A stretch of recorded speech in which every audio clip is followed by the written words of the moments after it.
Le pouvoir de la parole. Évangile de Jean, chapitre 1, du verset 1 à 2, 3 même. Il dit quoi? Au commencement était la parole, et la parole était avec Dieu, la parole était Dieu, elle était au commencement avec Dieu.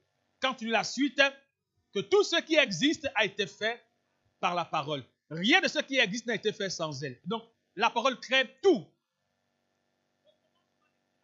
Le sous-thème que je vais développer ce matin de la semaine, c'est que Dieu veille, il veille sur sa parole. Il va dire que Dieu ne veille que sur sa parole.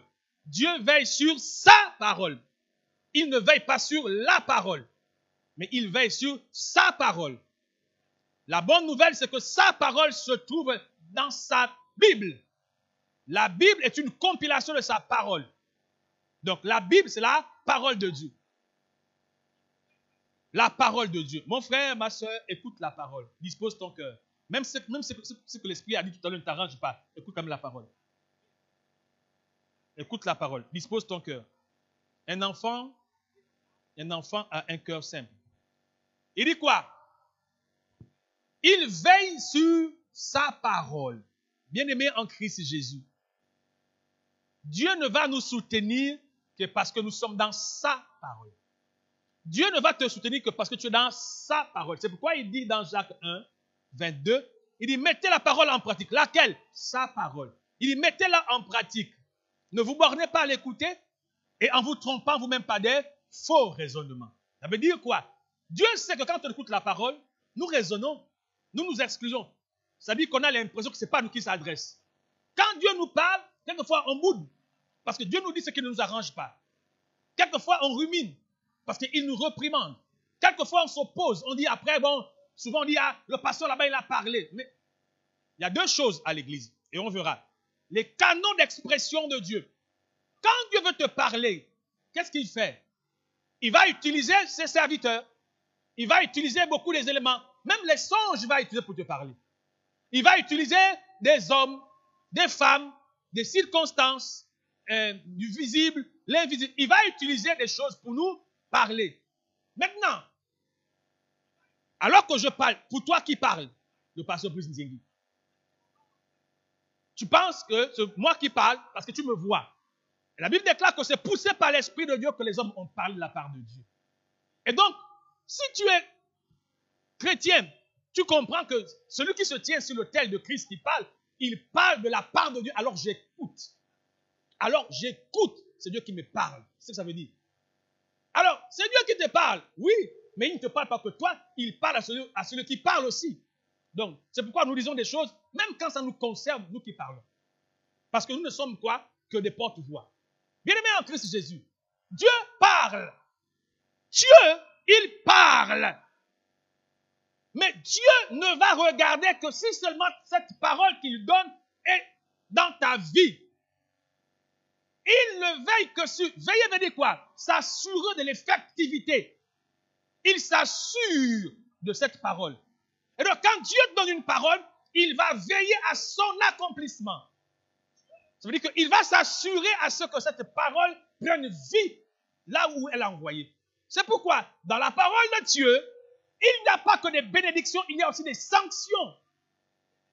Quand il dit que celui qui pêche mourra, si tu pêches, tu ne te repens pas, il va s'assurer que tu meurs. C'est sûr. Nous n'avons vu la parole de Dieu que du côté qui nous arrange. Ah, Dieu, il promet les bénédictions, Dieu bénit, il bénit. Oui, il avait dit qu'il va tuer, il va faire tuer les premiers-nés d'Égypte. Il les a tués. Et donc, quand Dieu dit que si tu n'obéis pas, voici les malédictions qui seront ton partage, mon frère, il y aura des malédictions dans ta vie. Deutéronome 28 à partir du verset 15. Il dit, mais si tu n'obéis pas à la voix de ton Dieu, voici les malédictions qui seront ton partage. Il dit, mais si tu n'obéis pas à la voix de ton Dieu, il dit, voici les malédictions qui seront ton partage. Deutéronome 28, premier dit quoi? Il dit, mais si tu obéis à la voix de ton Dieu, en mettant en pratique ce que je te prescris, il dit, voici les bénédictions qui seront ton partage. L'Éternel ton Dieu te donnera. Parce que tu as fait quoi? Tu as mis en pratique. Tu as obéi. L'obéissance veut dire quoi? C'est accepter volontairement la soumission, la domination de Dieu dans ta vie. Et s'y conformer avec exagération. Avec exagération. Et donc, il faut savoir que la vie est individuelle. Chacun va rencontrer le Seigneur d'une manière ou d'une autre.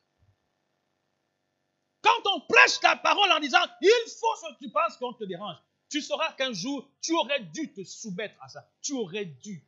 Quand tu comptes sur ton argent, tu comptes sur ta position, tu comptes sur tes moyens. Nous, on compte sur Jésus. On n'a que lui.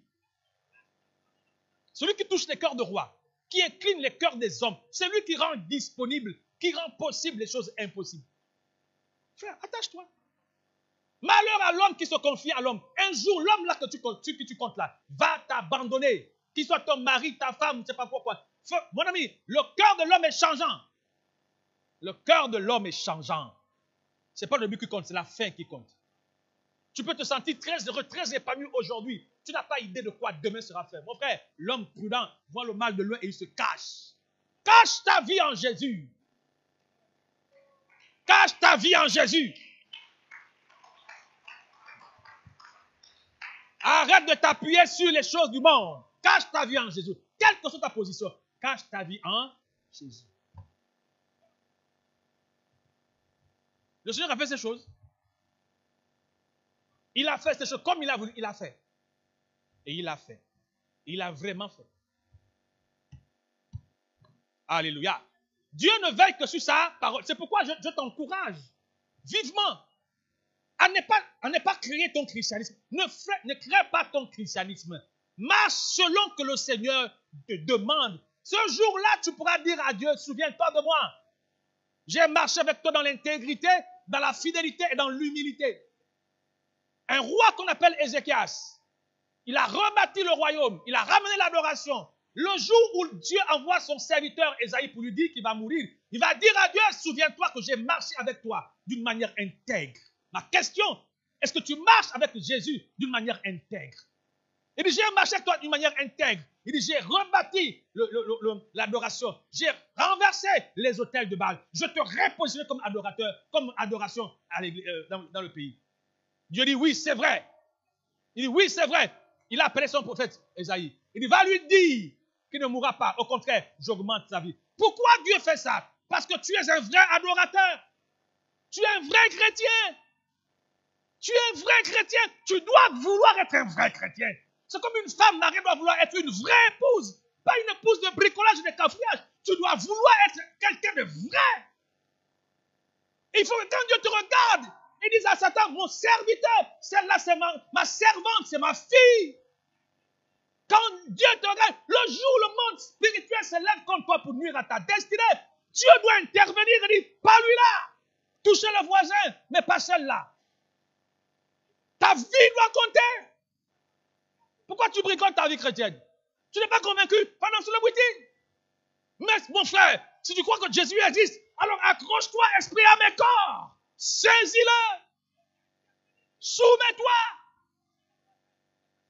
C'est le jour où le malheur frappe devant ta porte que tu te rendras compte que, hey, je me dis me conformer.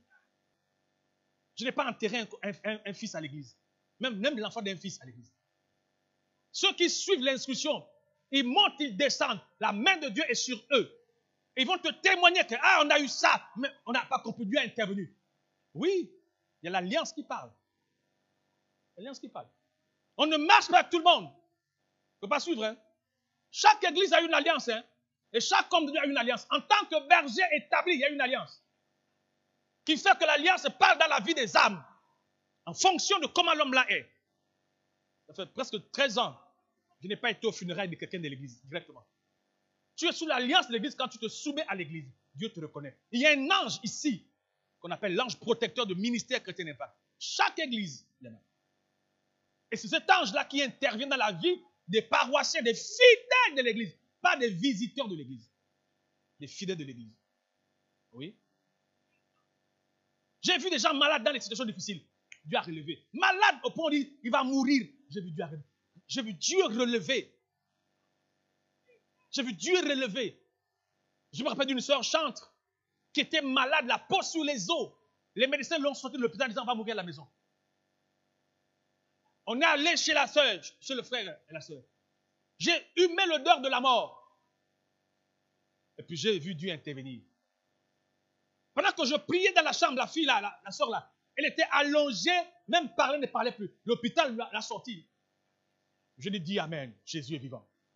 Du comment où elle était, elle dit Amen. 2, 3 jours, 1 semaine après, 2 semaines, la sœur s'est relevée. Je vais rendre vite à la sœur comme ça. Je vois la sœur en train de faire la cuisine. Je vois les os qui marchent. J'ai crié, je dis, oh Jésus! 2, 3 semaines, 1 mois, 2 mois. La sœur là quittait Zanyong, venait à Kanda. Une chante. Vraiment. Les secrets avec le Seigneur. Mon frère, le seul secret, c'est se mettre au Seigneur. Le seul secret, c'est accepter Jésus et s'y conformer. Pas bricoler, cafouiller. Genre, c'est comme si on te punissait, on t'obligeait. Non! Une femme mariée ne se sent pas obligée, elle n'est pas punie pour préparer. Préparer fait partie de ses tâches. C'est normal. Prendre soin, c'est normal. Quand une femme ne veut plus prendre soin de son mari, c'est-à-dire que l'amour est parti. Il y a un problème. Tu dois prendre soin. L'Alliance dit que tu dois faire comme ça, tu dois être comme ça. Et donc, quand tu deviens chrétien, on n'a pas à t'obliger à venir à la prière. Pourquoi on va t'obliger, mon frère? Pourquoi on va t'obliger à la prière? Pourquoi on doit faire on dit quoi, les séminaires? Oh, le séminaire spécial vient à la prière. Et puis on t'explique, oh, viens à la prière, tu prends le taxi, comme ça, on t'explique pourquoi. Non, mais c'est pas possible. Dieu ne veille que sur sa parole. Il faut que cette parole soit en toi. Pour que Dieu veille sur toi. Si la parole de Dieu n'est pas en toi, Dieu ne peut pas veiller sur toi. Parce qu'il ne veille que sur sa parole. Il est soumis à sa parole. C'est-à-dire qu'il y a plusieurs paroles que nous pouvons mettre en place, mais lui, c'est sur sa parole qu'il veille. Si tu prends ta parole et tu mets dedans, Dieu n'est pas engagé. Si tu prends ma parole, tu mets dedans, Dieu n'est pas engagé. Dieu est engagé que si seulement tu prends sa parole et tu mets ça à l'intérieur. À partir de ce moment, quand tu cries, c'est sa parole qui crie. Ce n'est pas pour moi que tu le fais. C'est pour toi. Quelqu'un dit Amen. Jérémie chapitre 1, 12, il dit quoi? L'Éternel me dit, tu as bien vu, car je veille sur ma parole pour l'exécuter. Tu as bien vu, car je veille sur ma parole pour l'exécuter. Veiller sur sa parole, c'est s'assurer à ce que cette parole arrive et s'applique. Alors, il faut savoir que sa parole, ce sont ses promesses, ses projets, sa volonté, ses désirs pour toi et moi. Donc, quand on parle de la parole de Dieu, c'est tout ce que Dieu voudrait que tu sois, que tu fasses, où tu dois aller, tout ce qu'il voudrait que tu appliques, sa parole. Et donc, il y a des choses que Dieu dit que tu dois faire. Par exemple, il dit, tu aimeras ton prochain comme toi-même. C'est sa parole. Il n'a pas dit que tu haïras ton prochain. Dès que tu commences à haïr ton prochain, c'est plus sa parole. Il dit que tu pardonneras. Pardonne nos offenses comme nous pardonnons. Il dit que tu dois pardonner à ton prochain. Si tu as une culture de manque de pardon, c'est plus sa parole que tu pratiques.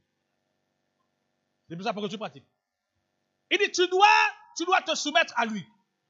C'est quand tu te soumets à lui que effectivement lui il se sent concerné dans ça. Quelqu'un dit Amen. Alléluia. Sa parole, c'est l'ensemble de ses promesses, l'ensemble de sa volonté qui doit être notre partage. Et donc, veiller, c'est faire attention. Tu dois faire attention à ce que cette parole-là demeure dans ta vie. Il dit quoi? Veiller et prier pour ne pas tomber. Oui, nous ne sommes pas à l'abri de la chute. Chacun doit veiller. Exécuter, mettre, en effet, donner de la valeur à cette parole. Est-ce que tu crois que Dieu ne ment pas? Ou que Dieu ment? Non, Dieu ne ment pas. Il dit qu'il n'est pas un homme pour mentir. C'est-à-dire que sa parole est certaine. Si Dieu t'a dit quelque chose, il faut savoir que cette parole va s'appliquer. À moins que toi-même tu capitules. À moins que toi-même tu abandonnes. Mais ce que Dieu dit arrive toujours, quel que soit le temps. Arrive toujours. Il a dit à Abraham, Genèse 12, il dit, va-t'en de chez tes parents. Va où je te conduirai. Abraham est sorti, il est parti. Il a dit à Abraham, je te bénirai et ton nom deviendra une grande nation. Aujourd'hui, Abraham, quand tu parles de la foi, tu parles d'Abraham. Il n'y a pas, Dieu ne dit pas quelque chose qui n'arrive pas. Regarde, dans Nombre 23, 19, il dit quoi?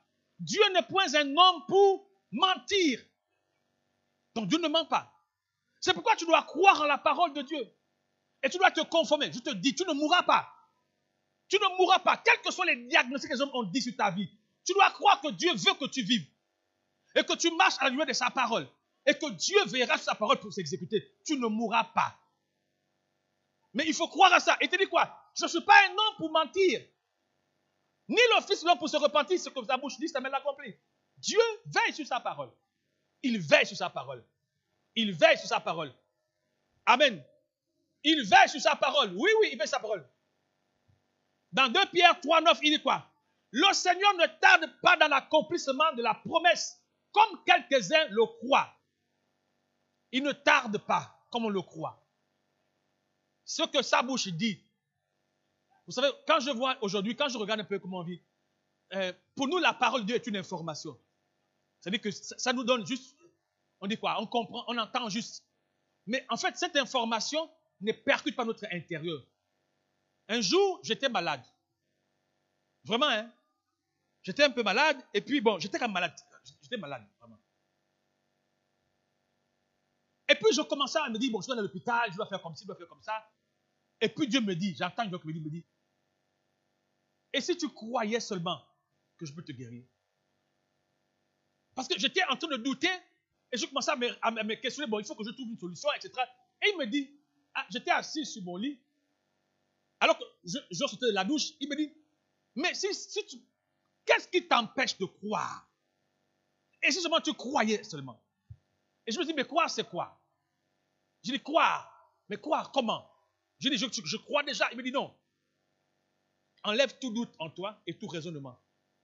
Laisse le miracle s'opérer dans ta vie. Je t'assure, mon frère, ma soeur, au nom de Jésus. Les minutes qui ont suivi, la douleur est partie. Parce que j'ai dit Amen. J'ai dit Amen. Mais c'était une conversation entre Dieu et moi.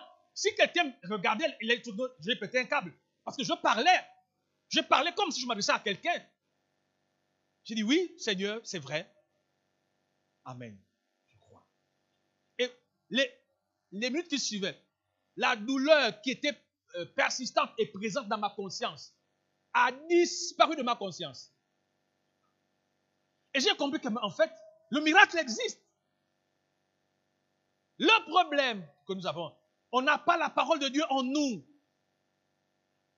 On n'a pas la parole de Dieu en nous. On a toutes les paroles de l'école qu'on a reçues, les expériences qu'on a. Chacun de nous a sa manière de comprendre le christianisme. Il y en a qui vont te dire que non, moi, quand ça ne m'arrange pas, je ne le fais pas. Mais toi, tu es un instrument. Comment ça peut pas t'arranger? Ah non, moi, quand mon cœur ne me dit pas, mais toi, ton cœur, il y a quoi dedans? Mais quand moi, je suis quelqu'un, moi, vraiment, Dieu sait. Hein. Comment ça, Dieu, tu peux dire à Dieu qu'il sait? Mon Dieu, voici mon téléphone. Qu'est-ce que mon téléphone sait? C'est moi qui leur donne d'appeler ou de ne pas appeler. Même quand tu appelles Siri. Oui, appelle tel. Mon téléphone obéit à mes instructions. Mais dis donc, mais comment toi tu vas dire à Dieu, oh non, moi, Seigneur, tu sais, comment mon cœur ne donne pas, je ne prie pas. Comment ton cœur, tu peux dire à Dieu, à ton Créateur, ou à Dieu, pas que moi, c'est quand mon cœur donne que je prie. Moi, quand je ne sens pas, je ne fais pas. Ah, mon frère. On est en danger. Ce n'est pas du christianisme, c'est du bricot. C'est du bricot. Simplement. Dieu parle, c'est Amen. Il m'a dit, mais ça te coûte quoi de croire que je peux te guérir? J'ai dit, non, mais rien. Je ne dépense même pas 100 francs. Je ne paye même rien. Je ne fais rien de spécial. Il me dit, crois seulement. Il ne veille que sur sa parole. Je te dis que si tu crois, tu verras la gloire de Dieu. Tu sais, je peux te dire, malheureusement, l'église de réveil d'aujourd'hui est une église froide. Tu sais qu'on acquiesce la parole, même pas d'amen dans ta bouche. Tu es là, tu me regardes glacement. Un qui va dire, oh! Une parole vivante. Dis Amen. Tu n'as pas besoin que je te dise, dis Amen. Amen veut dire ainsi soit-il. Vous me regardez de manière. C'est que même tu es endormi, même tu me regardes, tes yeux sont ouverts, mais tu dors les yeux ouverts. Il y en a même qui sont assis, ils dorment, ils somnolent, tout ça, machin. Non, on va faire le culte dehors prochainement. On fait le culte dehors, les frères. On va dehors. Il y en a qui sont. Je vous vois. Je vous vois là. Les yeux sont. Les sommeils. J'ai quelqu'un qui avait toute la nuit dans l'ongosé. Et puis à l'église, il dit. Tu as tellement mangé le bois sacré maintenant qu'après tu. C'est pas possible. Mon frère, quand on écoute la parole, on est actif. Quand on écoute la parole, mon frère, on doit sentir que tu manges la parole.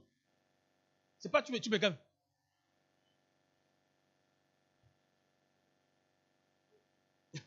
Mais c'est pas possible. Est-ce qu'on va s'en sortir dans ce pays-là? Oh, c'est pas possible que Dieu nous aide. C'est pas possible. Un chrétien écoute la parole, on dit Amen, il a suivi. Et puis quand il te regarde, tu sens que le gars n'est pas là, il a voyagé. Oh. Mais comment vous faites pour faire ça? Comment vous faites pour être comme ça? Hein? Comment vous faites? Papa Nongo. Michel. Comment on fait pour faire comme ça? Comment on fait pour être comme ça? La parole passe là sans effet. Ou bien, ok. J'ai compris. Alors tu dis dans la... Oh, sans effet. Parce que tu ne veux pas que la parole ait de l'effet sur toi.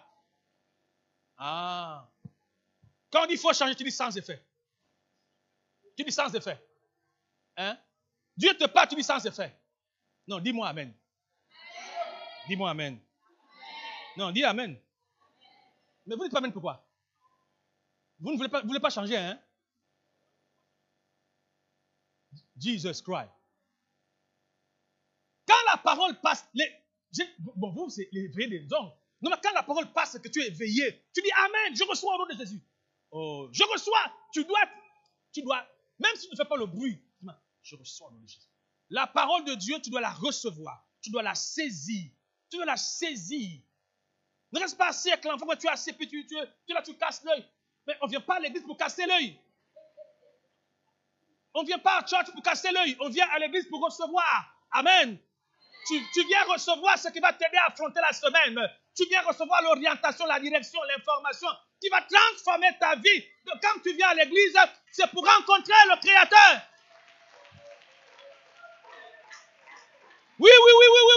On ne vient pas à l'église, on s'assoit et puis on est là comme ça, on dort assis. Pendant que la parole passe. Non. On ne dort pas assis à l'église.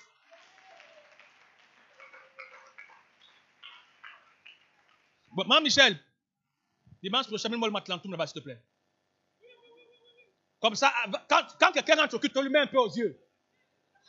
Ou bien si on te voit en train de dormir, on te met ça aux yeux.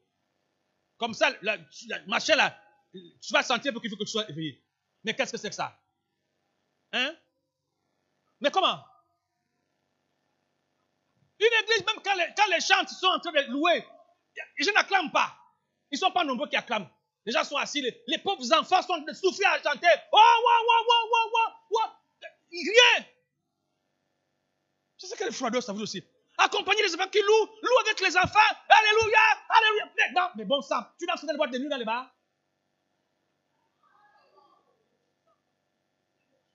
Mais ça c'est quoi? Accompagner les enfants. Je te dis, tu ne loues pas là, je vais te mettre une marque rouge. Mais comment? Les enfants sont là, ils font les répétitions, tout ça, ils se battent pour venir louer. Et puis vous êtes là, les grands comme ça, vous ne voulez pas les encourager. Mais comment ça? Ça c'est quoi? Les gens qui sont assis comme ça, on dit acclamer. Ma pauvre fille, Lisa, acclamer.